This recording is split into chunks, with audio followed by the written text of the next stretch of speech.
Okay, I'll get myself unmuted here. I think I'm going to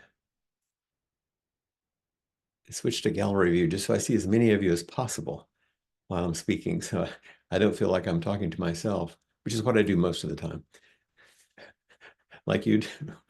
I'm sure it's a great pleasure to be here. I know you've just finished a period of Zazen.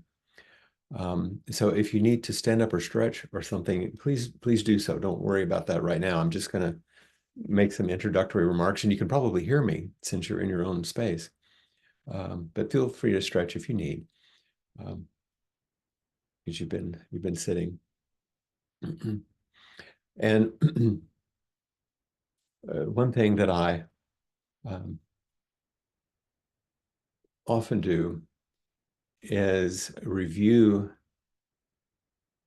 the description of the retreat. As you know, I almost always do this. It's like reminding us, what did you come for? But first,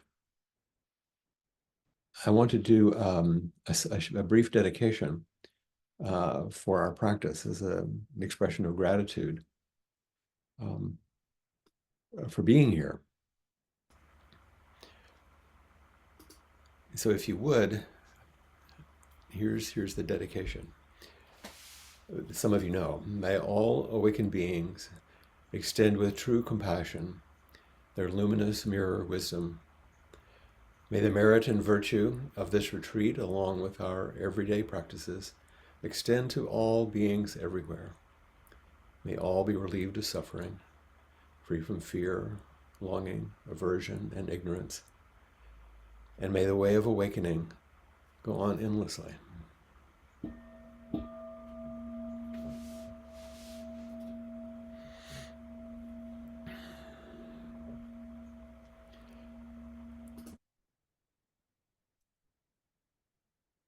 I offer that dedication because I think it's altogether appropriate when we're together, to make sure that you remember that we're practicing in the service of the whole world. But also to make another point, to take refuge in Buddha, which is the essential theme of the retreat, is enacted every time we chant or sit or do any of the forms, every time we bow. Every one of those things we engage with our body is a return to expressing our essential nature as Buddha. It's because each of those enacted forms isn't thinking about something, it is a conceptualization. It's coming back home, and it's not a personal, person-centered expression. It's a universal expression. And that helps us remember the return to Buddha. The description that was so beautifully written for this time and for our retreat, remembering who we are, taking refuge in Buddha. As we move through life, we react and adapt to the people and circumstances we meet. Over time, patterns of behavior develop in service of self-protection and emotional need meeting, and we can start to believe that this repeating pattern of activity is the self. We can forget our true nature and become ensnared in the self-centered dream. Awakening to this reality, seeing it clearly, we're freed up to be exactly who we are, to return to our true nature. I repeat it as a ritual, as I always do, but I also repeat it because it's beautiful. It was very well crafted. And then there's a quotation that follows it, which is the summary of the entire retreat. We could stop here, really, but we should probably fill our time. And Katagiri Roshi says, returning to the self, the true self, which is nobody, is nothing but the complete awakening. We call this Buddha. So if I read it, as I often do, sort of in reverse, we call this Buddha. What do we call Buddha? Nothing but the complete awakening, the true self, which is nobody, returning to the self. And this rhythm and weaving is what I hope to be encouraging you to reflect on during this time. So we have this hour, and as usual, it's packed with more than I should probably attempt, but what the heck, you never know if you'll get another chance. So we've enjoyed the previous two retreats on refuge in Sangha and Dharma, the three treasures. And this one, I take refuge in Buddha. The essence of that aspect of refuge is not hard to grasp. Every time, for example, you sit upright in Zazen and begin to express yourself beyond self-concern, just sit no matter what, in an upright, dignified posture, you're taking the posture of Buddha. So that's taking refuge in Buddha. Zazen is a beautiful taking refuge in Buddha. We could also say that taking refuge in Buddha, in the classical sense, is taking refuge in the teacher, maybe the historical Buddha or the stand-in for the day, taking refuge in that. Taking refuge in our own true nature, which the description of the retreat suggests. And also taking refuge in all awakening, which is the great vehicle which Katagiri talks about. Taking refuge in the teacher, our own Buddha nature, and all awakening. So it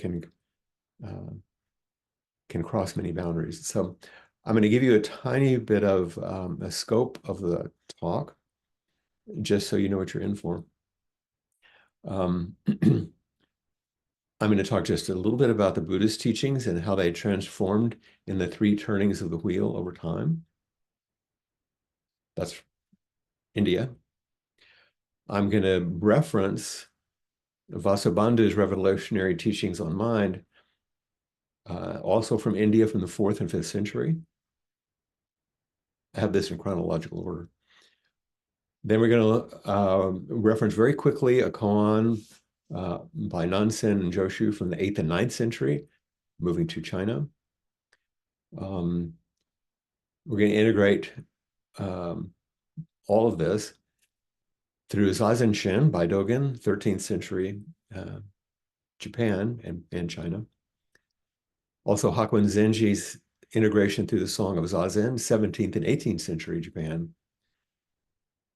The Chinese painting that you see behind me and some commentary, this is 17th and 18th century China. And of course, the teaching by Katagiri, which is contemporary, and Reb Anderson, both 20th century Japanese and US. So I say that because those are some highlights that I'll be referring to, and I just want you to kind of know that up front. And also to say we're going all the way from 2,500 years ago to the contemporary time and piecing some of these things together. As I said, to get a feeling for taking refuge in Buddha is not difficult. And I didn't want to spend an hour just repeating those things over and over. So I'm going to take you on a different ride, as I do. When the Buddha was awakened, at the moment of looking at the morning star, he said, I, the great earth, and all beings simultaneously attain the way. He didn't say, I woke up. I, the great earth, and all beings simultaneously attain the way. In other words, when he looked around, everything appeared to be awakening. How could you see like that? Imagine that you could make such a statement. Really? And what is this simultaneously attain the way? Is this something that you can actually do? And how did Siddhartha Gautama become what we call the Buddha? Did something change? And how do our ideas of what we think a Buddha is shape the way we enter practice And how does that change our hearts and our own minds? These are some questions that I carry. Does that resonate with you and some of your questions? Like, what the heck? How does this happen?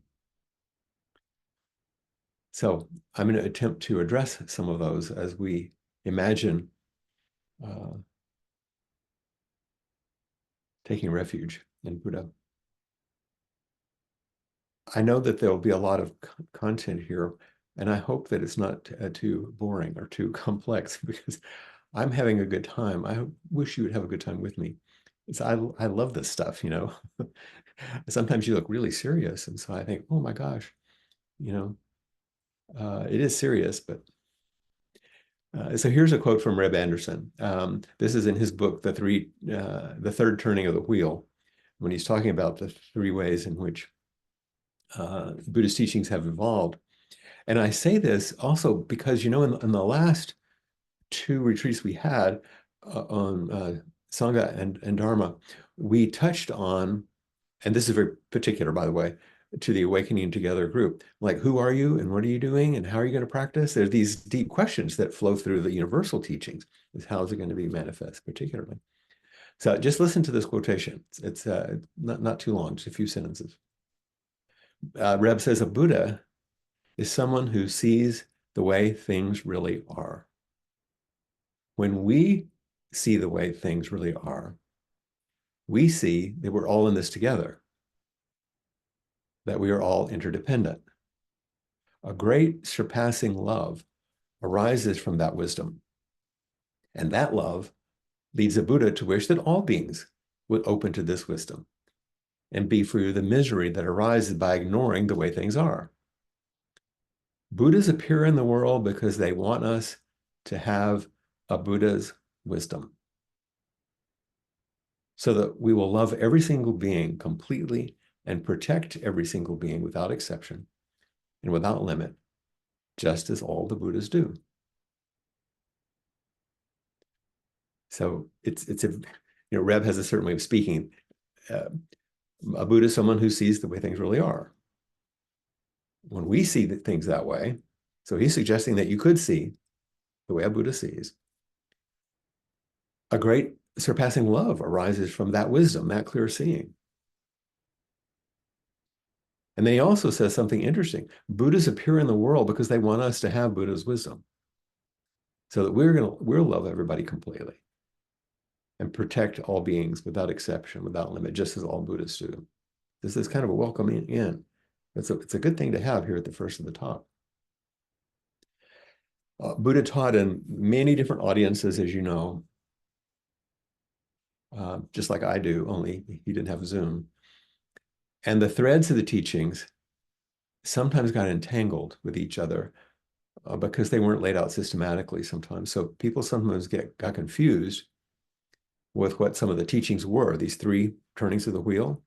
And so the Samdi Nirmanakana Sutra, you don't have to remember that. The Samdi Nirmanakana Sutra, which Reb is doing a commentary on the third turning of the wheel, attempts to straighten the threads out. That's what he's doing. So there is an example of one of those threads, maybe all of them, we'll see, about taking refuge in Buddha. And you can read that if we look at Zazen Shin. Do you have your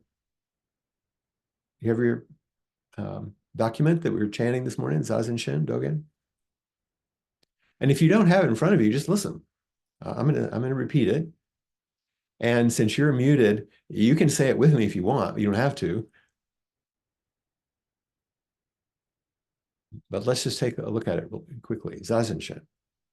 The essential function of every Buddha, the functioning essence of every ancestor, it moves along with your non-thinking and is completed in the realm of non-merging.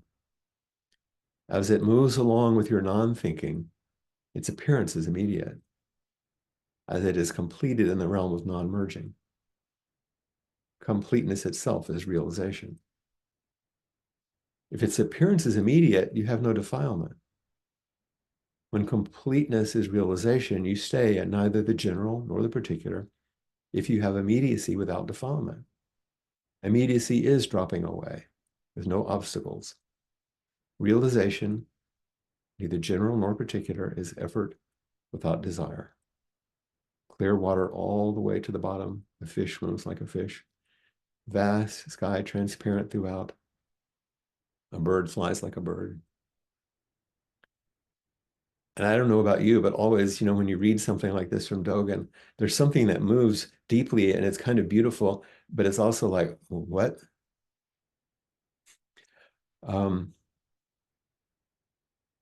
But it starts with something very important, and that's why I'm using it. The essential function of every Buddha, the functioning essence of every ancestor. So if we're exploring taking refuge in Buddha, it'd probably be a good idea to have some sense of what the essential function of every Buddha is, right? And Reb mentioned it a bit, to see things clearly the way they are. And that opens one's heart and compassion. And that ends up being the functioning essence of every ancestor. And then it says, it moves along with your non-thinking. What's it? So we're going to keep going. What's the function of every Buddha? What's the essence of every ancestor? And what is this it that has to do with non-thinking and non-merging and completion and immediacy, all these things that the Buddha is talking about. And by the way, on the back of my, not this Rakusu, but the one that I received at ordination, if you go down almost to the end, what Blanche wrote on the back of my Rakusu is realization, neither general nor particular, is effort without desire.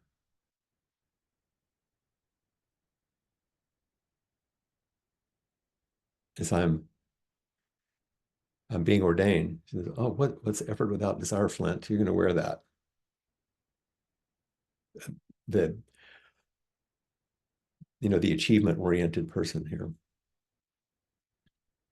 So anyway, Zazen Shin sounds really different than what Reb is saying.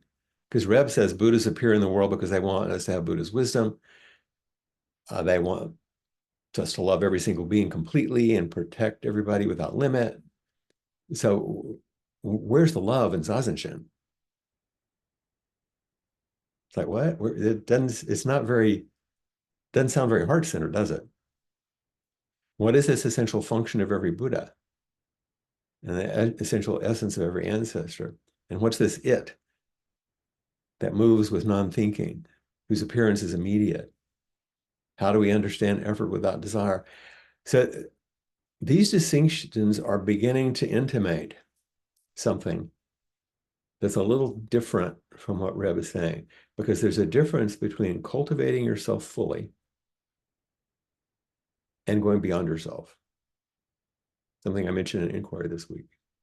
There's a distinction between cultivating yourself fully and going beyond yourself.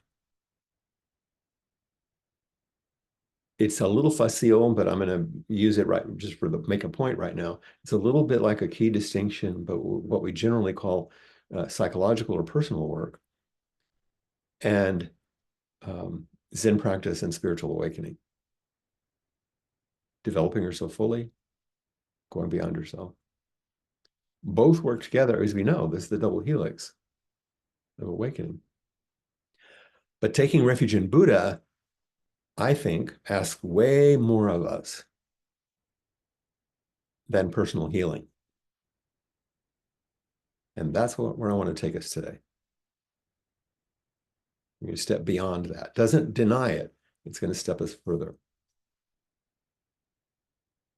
And so I'm going to give you the quick and dirty version of 3 turnings of the wheel. Now, this is a lot. This is like a whole sutra in the thumbnail. So my apologies, but I think it's worth noting, just so you get the territory. Okay. This is, like I said, from the Samdhin Nirmakana Sutra. It was apparently assembled in about the 3rd century because commentaries started appearing about the 4th century. This is some old stuff. So the first turning. So when the historical Buddha appeared in the world, there was something about him and his enlightened condition that made people want him to teach. And when he did, as you know, we hear all these stories, he'd spoken a language that the people listening to him could understand. Same challenge today, what I'm doing right now. So this turning of the Dharma wheel, he offered a conceptual, logical approach to teaching. He showed us how to analyze our experience through mindfulness and attention. And he set out a path that people in which they could find freedom and liberate themselves from suffering. We all know this. This is the basic foundational Buddhist teaching. The goal of the reflection that he gave us was to show that life experience is fleeting, impermanent, and unstable. And he usually didn't just say that. He usually gave examples and demonstrated things so people could realize it. And he taught this so that people could not only see that their experience is fleeting, but also another one, that there's actually no receptacle or container or supervisor or controller or processor or pilot in addition to the fleeting elements that you find in the analysis. It's empty of an individual self. And the ideal for this kind of process is the arhat, the individual person who practices deeply and frees himself from the cycle of birth and death. That was the first turning of the wheel. Basic Four Noble Truths, meditation, all that. Second turning, and this came after the Buddha died, actually, and the community was pretty strong, and there are a lot of enlightened disciples, but, and it took, by the way, about 500 years for this turn to happen. The second turning offers a non-conceptual approach to reality. It actually refutes the previous method and the previous path based on this conceptual approach that you could do. And these are the emptiness teachings, the Prajnaparamita teachings. You see it in the Heart Sutra, where Avalokiteshvara says that form, feelings, perceptions, mental formations, consciousness, all empty. In emptiness, there's not any suffering. And there's no cause of suffering, no end of suffering, no path to freedom from suffering. Wait a minute. Those are all the things that Buddha taught. In other words, none of the Buddha's conceptual teachings, like the Four Noble Truths, the Eightfold Path, really apply. In the first turning of the wheel, things are interdependent and real. In the second, they're ultimately empty and unreal because they're interdependent. Liberation and bondage are the same thing. Now, I know this makes your head hurt to think about these things like this. Basically, I'm saying there's this conceptual approach that you think you can do, and then they came along and said, well, actually, you don't do it, but it can be done because of emptiness. And this kind of teaching created problems for people, just like it's doing right now, right? Another big difference, though, from the first turning of the wheel, where the arhat was the exemplar, as that this pathless path is not about personal liberation. This is the path of liberating all beings. It's not the path of an individual Buddha or the historical Buddha. It's the path of a Buddha that is at the same time the entire universe. It's the path of the Bodhisattva. So that's the main thing you have to remember. It's not a path of an individual Buddha getting off the wheel, returning. It's about the Bodhisattva in service of all beings because of emptiness. But that was confusing to people. So the third turning of the wheel that was developed says something like, if you take the slightest step toward the truth, you're going to move away from it. And if you use any means to realize who you are and what you are, like take refuge, you alienate yourself. This is where Taoism came in as Buddhism went into China. And it basically says the second path on emptiness is like the core teachings, but we can't stay there. The first wheel turns, it gives us a constructed path that we can use. The second wheel says, now you're going to have to step beyond that path. It's not that it's not useful, but you have to step beyond it. And the third wheel says, It accepts the inconceivable nature of realization and invites us to return to the practical path to mindfully investigate it. It's the integration of both. Now, all that is a bunch of intellectual stuff, I know. I just want you to be familiar with it.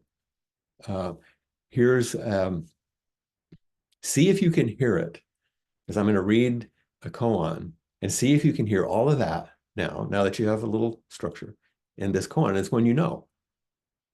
It's that ordinary mind is the way. Case 19 in the Gateless Gate with Joshu and Nansen. Some of the great luminaries of the golden age of Zen in China. So Joshu earnestly asked Nansen, what is the way? And Nansen says, the ordinary mind is the way. So this is the one you're familiar with. When Joshu says, well, should I direct myself toward it or not? And Nansen says, if you try to turn toward it, you're going to go against it. Do you hear the echo now? That third. And Joshu says, well, if I don't turn myself toward it, if I don't do the first wheel, how do I know it's the way?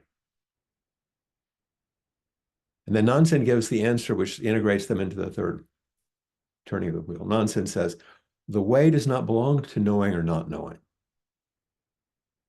So do you hear Zazen Shin now? The way does not belong to knowing or not knowing. Knowing is delusion. Emptiness teachings. Not knowing is a blank consciousness.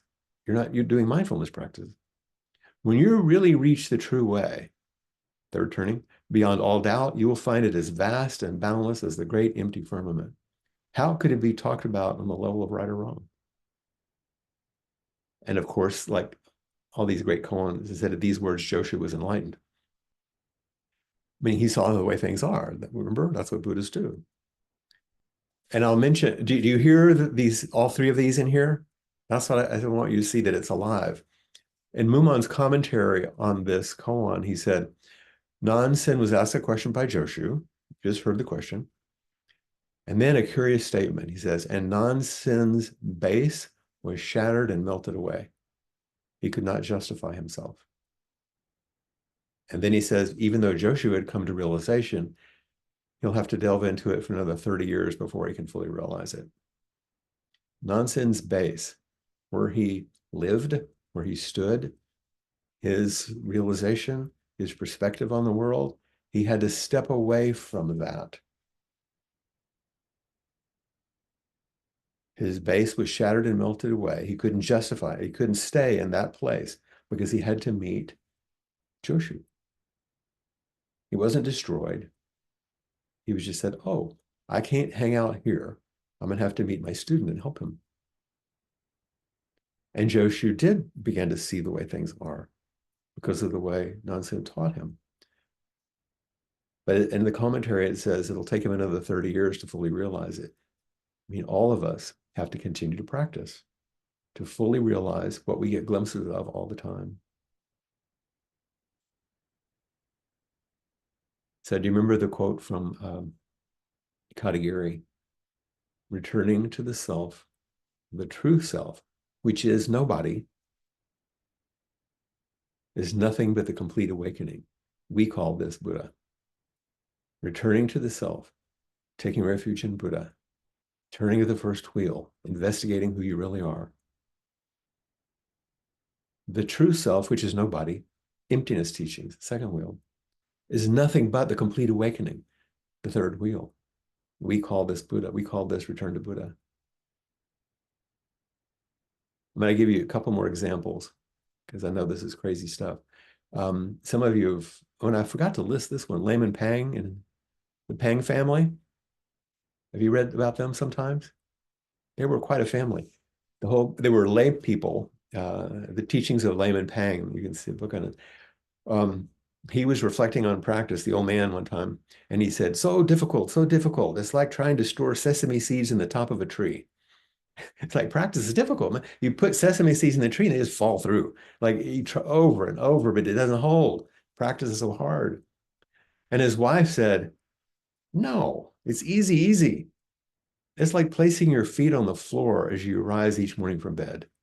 You just turn around, put your feet on the floor. It's right there. It's all right there in front of you.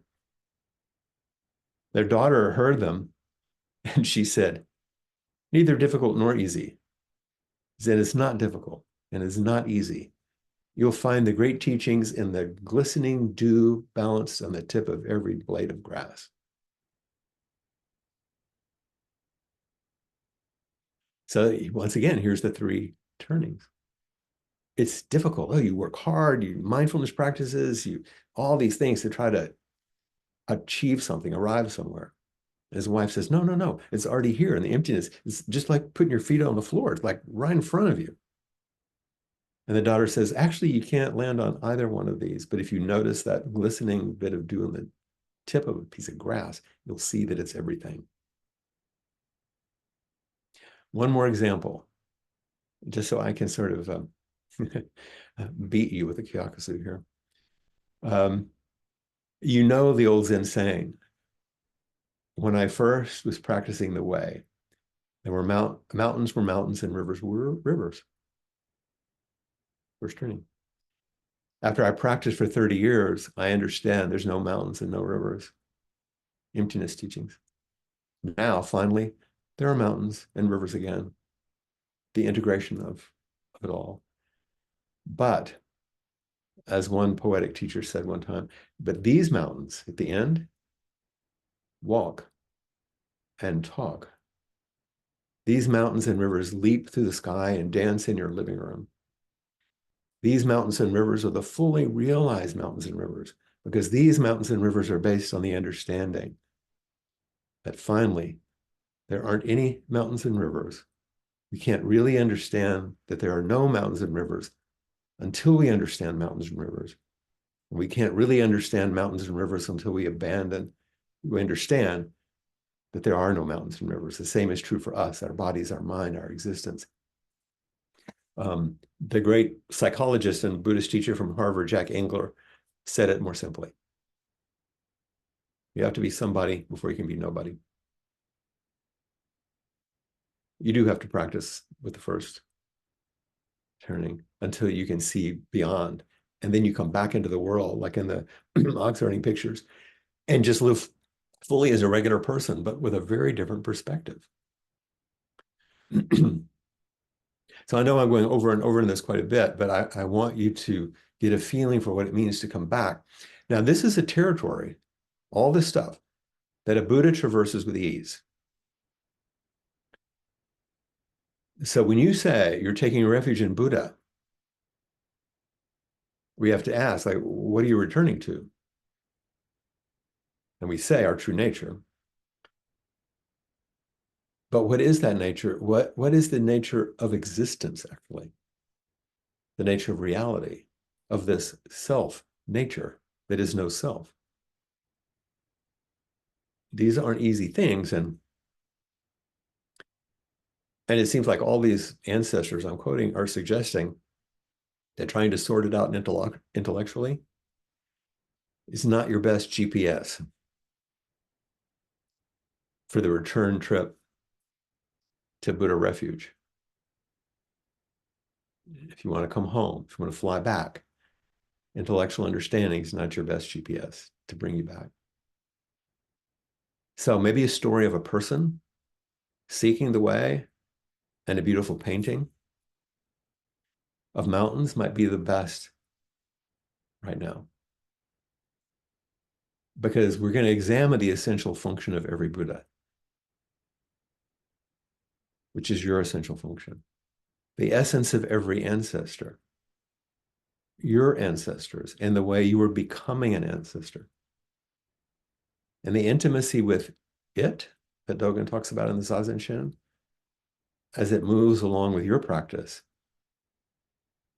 with your effort and practice, effort devoid of desire. Can you hear all the threads? You might be curious if you want later. Let's see. So I'm using this weird thing. Come back. There we go. A little tiny book, not big. It's called Existence, a Story. by David Hinton.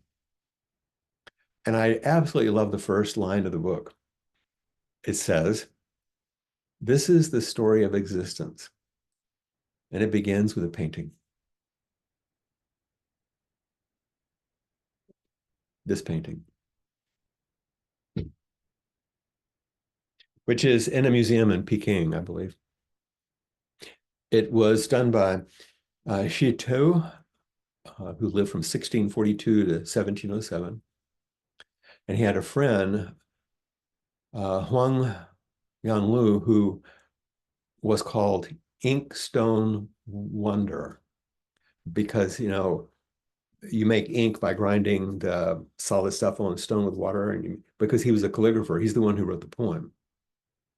And he would travel around. And then he commissioned Shitu to make these beautiful paintings of the places where he went, and then he would write a poem about it.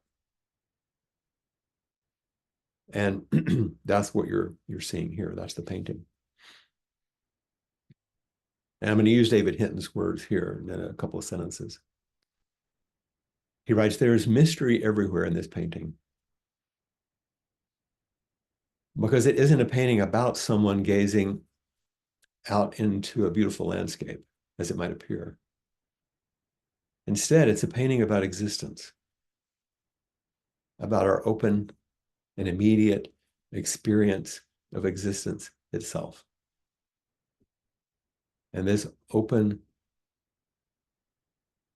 and immediate experience of existence itself is exactly what Dogen is pointing to in Zazen Shin, exactly what the daughter of the Pang family was pointing to.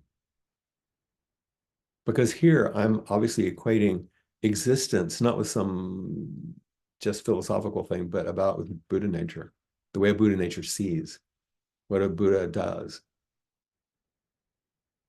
This vast, inconceivable nature of awakening, what is what Buddha stands for, but grounded in the everyday. Everything on this painting is just an ordinary thing. This is where fish swim like fish and birds fly like birds. Where you and I live right now as vulnerable, imperfect beings, Buddhas, everyone. When I look on the screen, I see myself and all of you, these vulnerable, imperfect beings, a bunch of Buddhas, same thing. Listen to some of the poetic words of Hinton. He says, and remember, I'm kind of equating what he's focusing on, he calls existence, as Buddha's mind and heart. But I'm going to use his words. Existence rustles. It wants more. It wants to understand itself. It wants to understand its bottomless depths.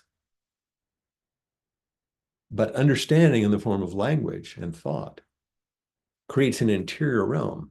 And inhabiting that realm through their day-to-day lives, these Chinese ancients felt the separation between themselves and, here's a new term, the existence tissue. I love that compound word, the existence tissue, like wholeness, completeness, suchness. And that rupture of using concepts and language and just turning interior, that rupture was the texture of their lives, of course, because that's where we live. But it's part of the story of existence. In Zazen Shin, where Dogen says, as it moves along with your non-thinking, its appearance is immediate. If you look at the painting, as existence, continues to move without your thoughts overlaid on it, its appearance is immediate.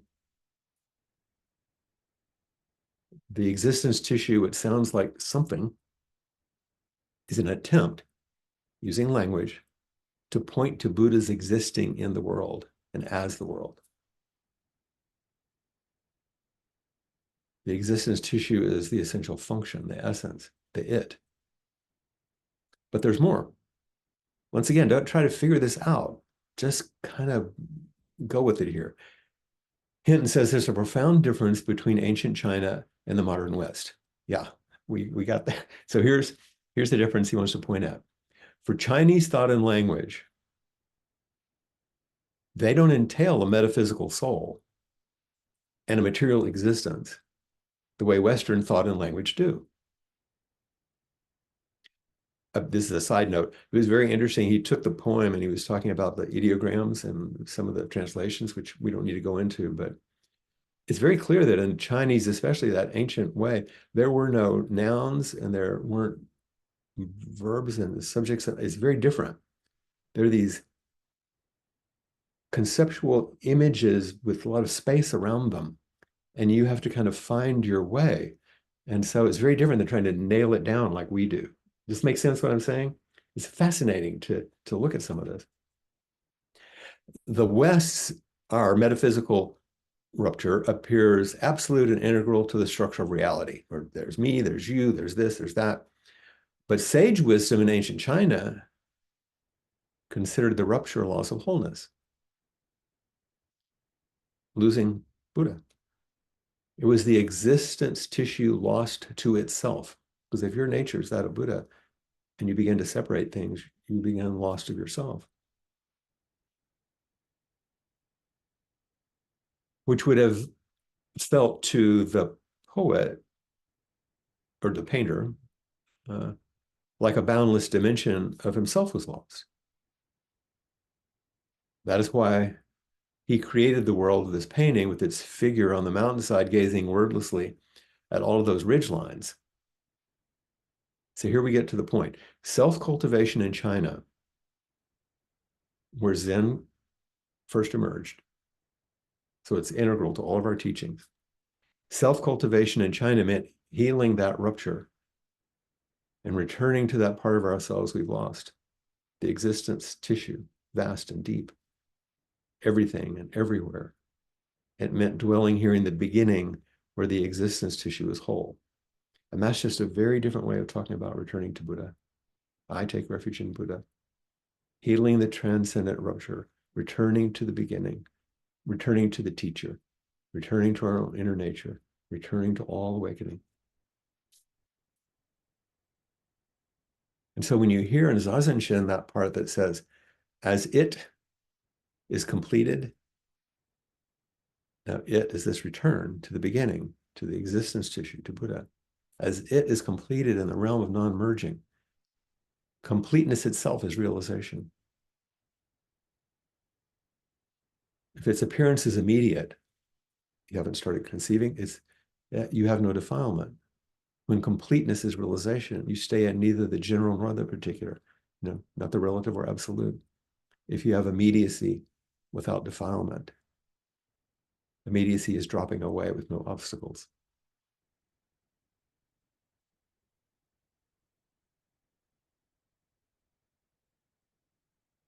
So all of this way of thinking, which is the foundation of our Zen practice, Shi too tried to express in his landscape practice of painting all of his life.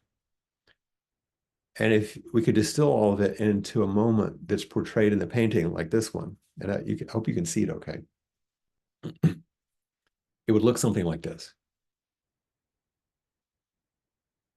We walk to a mountaintop, face out across ridge line beyond ridge line, then close your eyes. Imagine that you're walking out there and closing your eyes. And forget everything we know. All the ideas and knowledge and assumptions about ourselves and the nature of things, all the thoughts and memories defining us as the center of identity. And we turn to the empty darkness of our awareness, which is all that remains in that space. And we inhabit that expansive space. It sounds a bit like Zazen. And China's sages assumed that this immediate experience of empty awareness was the beginning place. This was the return. That dwelling here in the beginning, free of being caught by thought and identity, even though they're still there. not caught by thought and identity, is where we are most fundamentally ourselves. And also where deep insight into the nature of consciousness and reality begins. Most fundamentally ourselves, Buddha.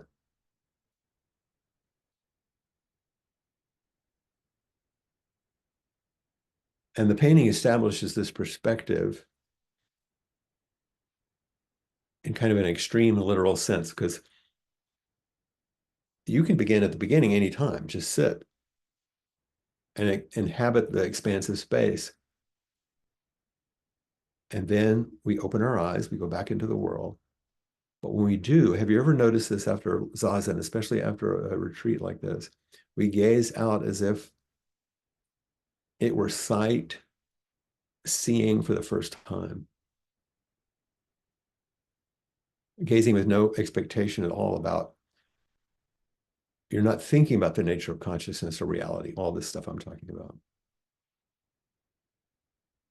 Just seeing as things are in and of themselves, free of our really tedious human stories and some of this philosophical stuff, our ideas about them, our ideals, our beliefs, hopes, and dreams. And this is, in a sense, the moment portrayed in the painting. In it, we encounter this revelation, all together unexpected and unimaginable existence, just this. Existence miraculously and inexplicably here, when there might just be nothing. The sheer presence of materiality, vast and deep, everywhere, everything. Immediacy is dropping away with no obstacles. Realization, neither general nor particular, is effort without desire. No effort calls it forward. But there's something else that can be emphasized here. We'll stay with the painting for a bit more. Almost as soon as the little figure's empty gaze into the nature of things reveals, it begins to reveal something else that's it's marvelous, it's unimaginable, it's wondrous. That there's no distinction between empty awareness and the expansive presence of existence. This empty awareness and the vast presence of existence, they're whole. A single existence tissue, which is to say that existence tissue is our most fundamental self, which is Buddha. Just this, to talk just this. Mountain ridge lines, like you see, mist, winter charred trees. It's kind of magic that the way existence opens through our eyes into awareness, filling us with its form and space.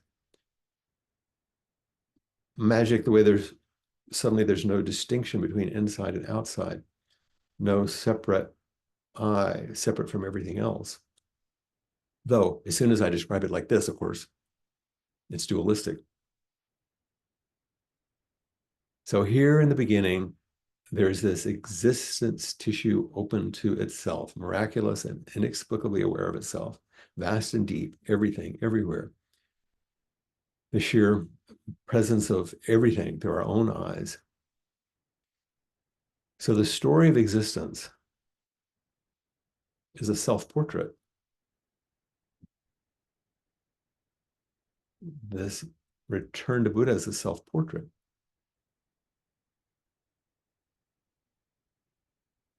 And what does it look like? In the painting, it looks like the ridge lines and the pale sky and the bare winter charred tangled branches. And it may look like a screen of a computer in front of you. That's what it looks like. But that's not necessarily what it is.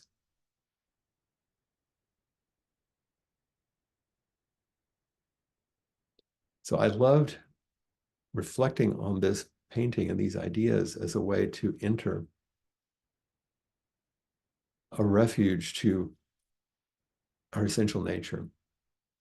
In the book that Reb wrote on the three natures, he says, the three turnings of the wheel, he said, we aspire to be the Buddha's offspring. I kind of like this. We aspire to be the Buddha's offspring, and so we're like larval bodhisattvas, but the larva needs a skin, so it can be protected. So what's the skin? The skin is the Buddha's conceptual approach. Like, oh, we need to practice. We need mindfulness. We need the Four Noble Truths, the Eightfold Path. And we wrap that little larva in a nice silken conceptual package with neat and little analytic conceptual techniques. And we cook in this cocoon until we shed the conceptual techniques and just exist as butterflies.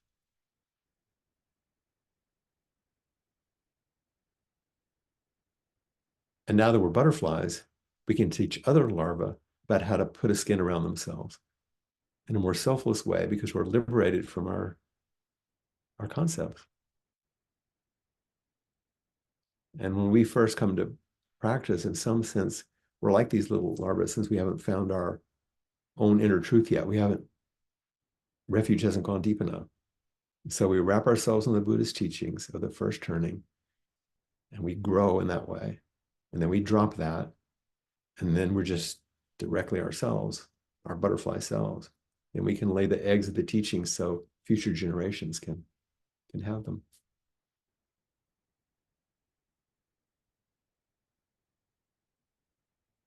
So empty awareness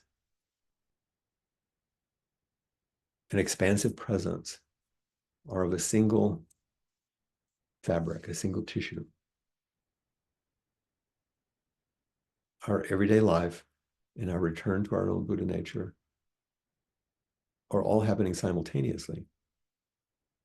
Presence is the 10,000 things in constant transformation. And absence is the generative void from which this ever-changing realm of presence perpetually emerges. We're using dualistic language, presence and absence, but it's just one flow. And meditation returns us to the generative source, as does the painting and taking refuge. And presence emerging from and returning to absence in a process of constant birth and death, constant transformation. Echoing Koban again. Returning to the self. I said Katagiri earlier, but it's Koban Chino. Returning to the self. The true self, which is nobody, is nothing but the complete awakening, called this Buddha. Vastness and emptiness, presence and absence. And this is a curious thing that I thought was interesting. And we can talk about this later, Suzanne, since she's a landscape painter in some ways. And outside, rather than rendering, this is from Hinton, rather than rendering landscape realistically as it is in the traditional Western landscape painting, there's assumptions in there, but filling in pictorial spaces with paint to create an illusion of real landscape, Chinese painting generally contains a great deal of empty space. And here in this one, the impulse is pushed to its most extreme limit. Generative absence is a resounding expanse with only the faintest traces of landscape or presence standing out from it. And this encourages us to feel the particular vastness of things because they stand out dramatically against the empty space.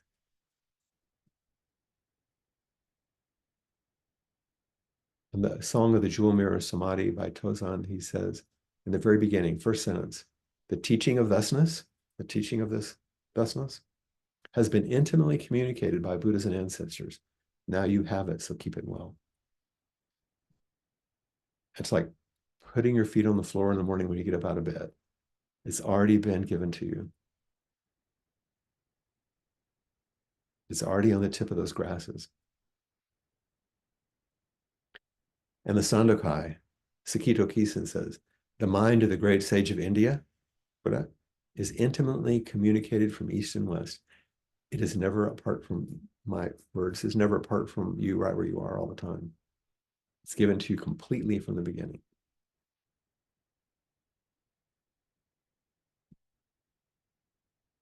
And so in the Fukan Zazengi, the instruction for Zazen, which I said is the enactment of Buddha nature, Dogen says right away, you should therefore cease from practice based on intellectual understanding, pursuing words, and following after speech, and learn the backward step that turn your light inwardly to eliminate yourself. Body and mind of themselves will drop away, and your original face will be manifest. If you want to attain suchness, you should practice suchness without delay. You should therefore cease from practice based on stand on the edge of that rock.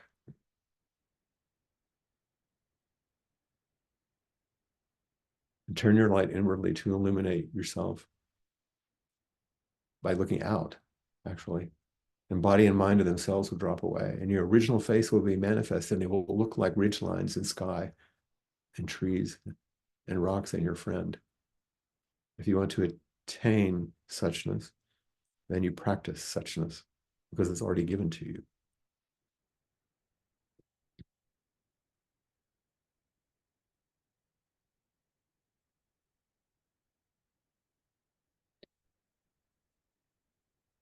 I want to mention, we don't have very much time, and I don't want to go over. And to go further would be to start with one of the most complex and illuminating treatises on Buddhism there are, which is Vasubandhu's teachings, which some of you have been listening to Norman Fisher, I'm sure, about this. But another way of thinking about this are the three natures, the imaginary, dependent, and complete realized natures of a Buddha, the essential function of every Buddha, the essence of every ancestor. And I'll just say briefly, everything has these natures, and they're just words, they're not real. Everything has the nature of the imaginary. In other words, the imaginary is what we think things are, the way they look. We only see the world through our own perceptual, I don't mean just our ideas, but eyes and ears, and we're creating the world all the time. That's the imaginary nature. Everything has an imaginary nature. There is no world out there if you have no way to contact it and construct it in your mind. It's all based on mind. Yeah, there's stuff there, but you have no world unless you imagine it into being. That's the imaginary nature. The dependent nature is things appear that way because they're dependent on everything else. We understand this one. Inextricably related. And the complete realized nature, the third one, imaginary, dependent, complete realized, is there things aren't what you think they are. They're both real. We have these lives we have to work with, and unreal. They're constructed and evanescent. And that's how a Buddha sees things. And that's what experience is. And that's what the existence tissue is composed of. So we don't need to go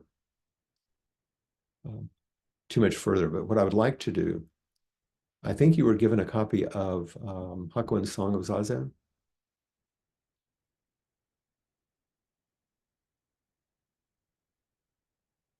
And remember, I asked the question in the beginning in Zazen Shin. It kept saying it. Remember? Over and over. What is the it? In the final lines of Vasubandhu, he says, it's very important, just one sentence. This is the inconceivable, wholesome, unstained, constant realm, the blissful body of liberation, the Dharma body of the great sage. I think it's one of the most poetic ways of saying returning to Buddha. This is the inconceivable, wholesome, unstained, constant realm, the blissful body of liberation, the Dharma body of the great sage. Okay, I want you to do something. Put your hands on your body somehow. I'm doing it like this. And I'm going to say this thing, but I'm going to say it in chunks so you can say it back. But you're saying it to yourself, okay?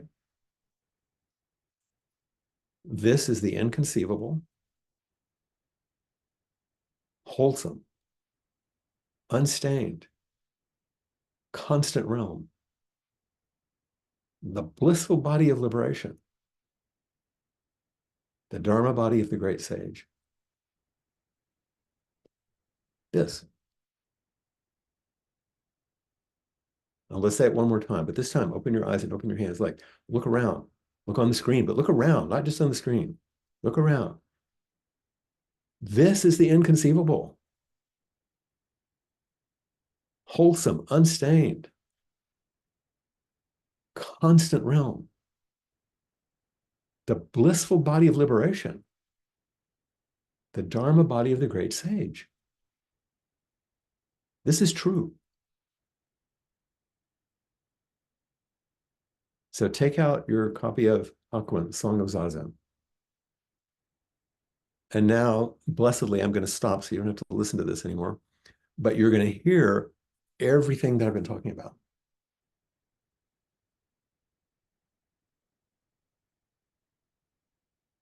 I'll read it. You read it with me if you like, or just listen.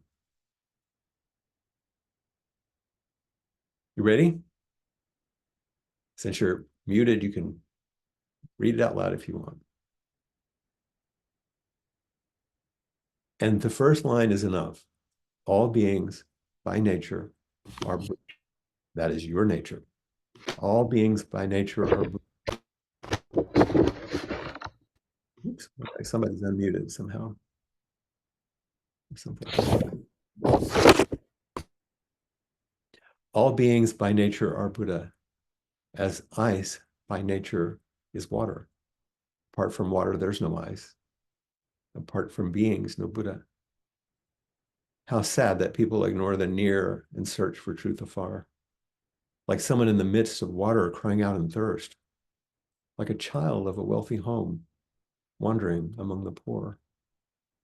Lost on dark paths of ignorance, we wandered through the six worlds, from dark path to dark path. When shall we be freed from birth and death? Oh, the Zazen of the Mahayana. To this, the highest praise, devotion, repentance, training, the many paramitas are all the source in Zazen. Those who try Zazen even once wipe away beginningless crimes. Where are all the dark paths then? The Pure Land itself is near. Those who hear this truth even once and listen with a grateful heart, treasuring it, revering it, gain blessings without end. Much more, those who turn about and bear witness to self-nature that is no nature, go far beyond mere doctrine. Here, cause and effect are the same. The way is neither two nor three. In form, there is no form. Going and coming, we are never astray. With thought that is no thought, singing and dancing are the voice of the law.